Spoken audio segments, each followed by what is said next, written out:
Alex Price's own special, making beef broth with Bro Cromar.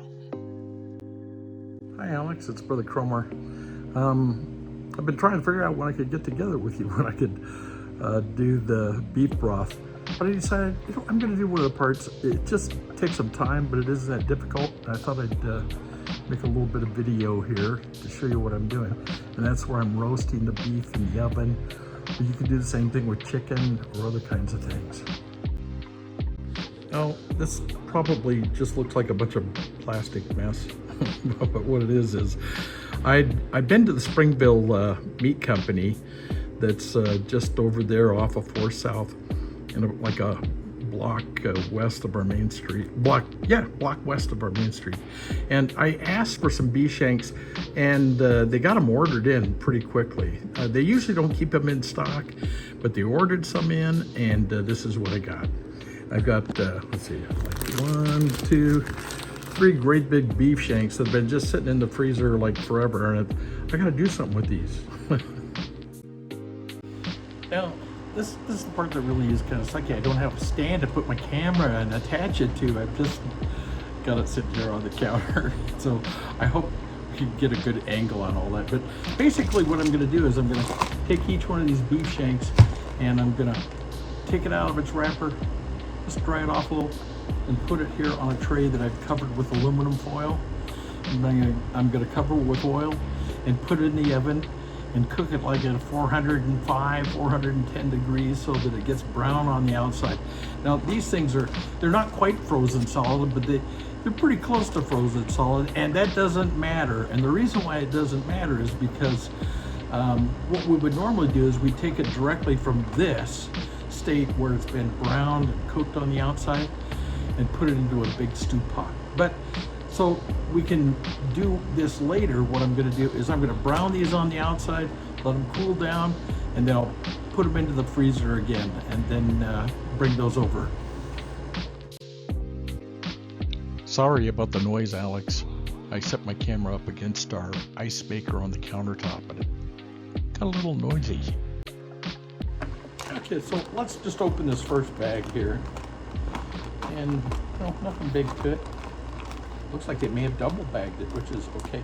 And one of the reasons why they sometimes double bag it is because if you have sharp bones, they don't want the sharp bones to poke through the plastic and then get freezer burn and stuff like that. Let's see what they did here. It looks like, oh, they just wrapped it in plastic, so that's not too bad.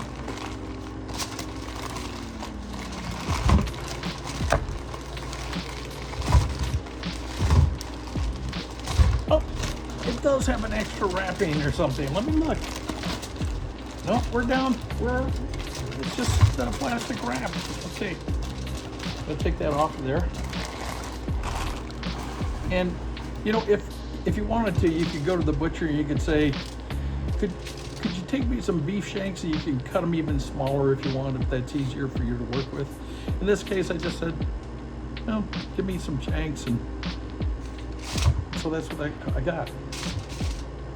Now, one of the things that's kind of a rule of thumb in the beef world is that the tastiest cuts and the tenderest cuts are related to where the hoof of the animal is. And it doesn't matter front hoof or back hoof.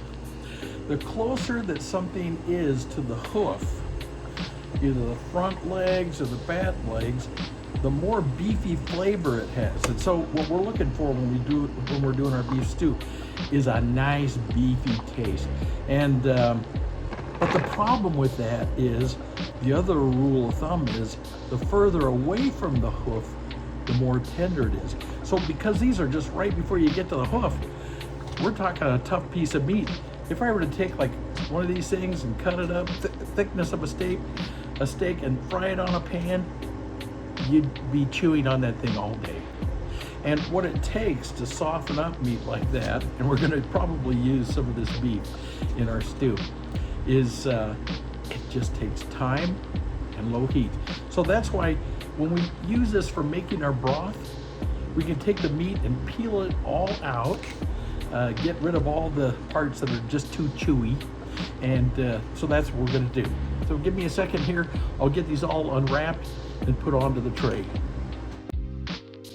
Okay, so I've got all my meat unwrapped, right? And I've just set them down here. I just did kind of a quick wipe off with a paper towel so I don't have any icky feet on there. But pretty much this is it. Okay, now I have a couple kinds of oil that you could use. In this case, I've just got some olive oil, and that's a reversed image, so it's maybe you're really good at reading backwards. This one is olive oil, avocado, not olive, I'm sorry, avocado oil. Either one of those are pretty good. I know you could use regular vegetable oils if you wanted to do that too, you could do that. I just know there are some people that go, oh, grain-based oils aren't that great for you, and that's definitely okay. All we're trying to do is just kind of coat it a little bit. So I'm gonna do that, I'll coat that with the oil. Let's, I think I'm gonna use mostly the avocado oil today. I've got plenty of it. I love my olive oil for Italian cooking things I do, like spaghetti sauces and pizzas or something like that. So here we're just gonna pour this over our stuff, a good coating of oil here. Oh, and I'm gonna smear it on with my fingers. And maybe flip these over once. Get the ends. And you know, I thought I'd show you this. You see the little round part? That's the middle of the bone, where it's the marrow of the bone. That makes great flavor for these kinds of things, soups and stews. And if there's any way at all that we can save that part and throw that back into our stew, it's delicious. I didn't know that much about marrows until a few years ago, because I always just thought I'm not a person that likes to chew on bones. My wife loves a good bone to gnaw at. So, and she loves sucking the marrow out of the bone. They actually take beef marrows, like these kinds of things, and they cut them out of the meat and they cut them in half and they sell them so that you can roast them in the oven. And it makes a real buttery type thing. You can spread it on toast, and I just had no idea. All right, well, let me wash my hands so I can turn my thing off for a second. Thanks.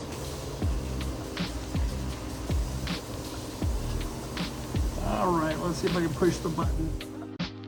Okay, I've set that in the oven now, and it's in there at 410. You can make it 420 if you wanted to, but I'm just gonna leave it about 410. And I'll be checking that about every 30 minutes just to see how it's doing. So one of the reasons why I'm going to be checking that is because we may want to turn it, flip it over, get a little more heat on one side so that it browns it pretty thoroughly. Okay, Alex, my timer's gone off for the first 30 minutes. Let's just kind of take a look and see how things are doing here. As I look at that, that's beginning to get nice and brown. So I think what I'll do is I'll take that out of the oven, and then we'll flip it around a little, and then we may do that a couple of times. Well, that looks like it's gotten pretty brown. So what I'll do is I'll probably take some tongs here and flip them over, put it back in the oven. We may rotate it a couple of times, but it's doing exactly what we want it to do. And it may be hard to see, but it's actually collecting some juices and some oils down here on the bottom. And that's okay. You know, as we boil all this off, it's going to leave a lot of oil that's in there, and we'll separate that all out. I usually save that oil, and I make gravies and other things out of it. Okay, so I've set those back in the oven. We'll leave those in there for another 30, 35 minutes. We'll see what they look like. By the way, I can tell that inside the meat is still really frozen. So, but again, we're not going to worry about that right now. Okay, Alex, I just had the timer go off, and I thought I would check and see how we're doing. I turned the fan off so you can actually hear me. And that's looking pretty good on the outside. I'm going to pull it out and look at it in the light. Well, that's what it looks like. Pretty roasty. I'm going to flip it over. Let's see if I can find my tongs here. I don't know if I can do this one-handed. But let's take a look. See if, that's really not bad. I don't know that we really need to do much more. I think we've got enough on the outside to add some flavor. So all I'm going to do at this point is let it cool down. I'll put it in some plastic bags, and then we'll use that for our broth when we get ready. I've let the meat cool down, and for right now I'm just going to vacuum pack these until we use them, Alex. And what I noticed on this biggest one that I put into this plastic bag is there is a bone right there, and I don't want to have it puncture through the bag, so I covered it with an additional piece of plastic bag, and then when we vacuum seal it, it'll make sure that if we have any sharp edges, we'll be okay. I put that in the vacuum sealer now, where I just have one little end here that goes into a little tray in case there's some juice that leaks out. I'm not worried about that too much, but we'll close up the lid and give it a try. Okay, I've closed the lid. I'm gonna lock that up. I'm gonna come over here where I have a vacuum button. And it'll start sucking air out, making all that noise.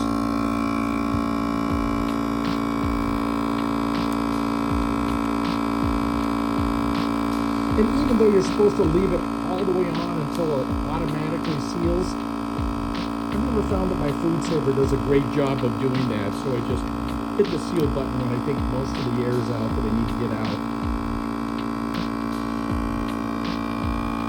So there's a little juice going that way.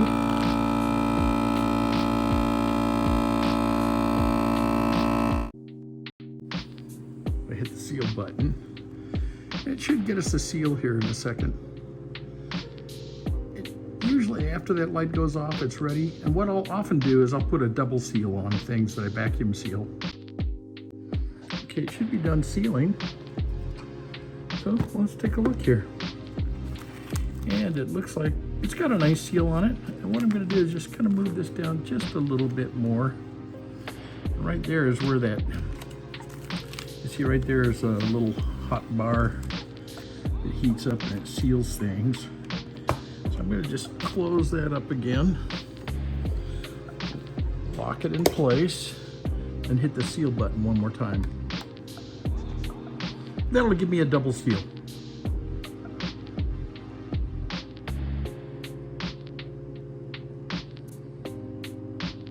All done. Well, almost all done. There we go. So it's giving me a nice double seal on the bag. I'll bag those other two up. We'll seal those all up, and Alex, when we're ready, we're going to make some beef broth, and it'll take some time. I've got some big stock pots, and your mom says she may have some big stock pots, so we'll figure that all out. We'll just throw in some vegetables, like some onions and some garlic and some carrots and some celery and anything else that we happen to have around that we want to throw in. The second piece had a similar problem as that first one, where it's got a pretty sharp bone just sticking there, so I wrapped that in plastic too. So I've got all those bagged up and put away in the freezer. And then what we'll do next, again, is we'll put those into a big stock pot, just let them simmer for a bit. We'll add some of our veggies, like I said. We may add some herbs. Like bay leaves, they have thyme and rosemary and things like that. We can bundle all up and put it in there and cook it all up. All right, that's it. I'll check back with you. Bye.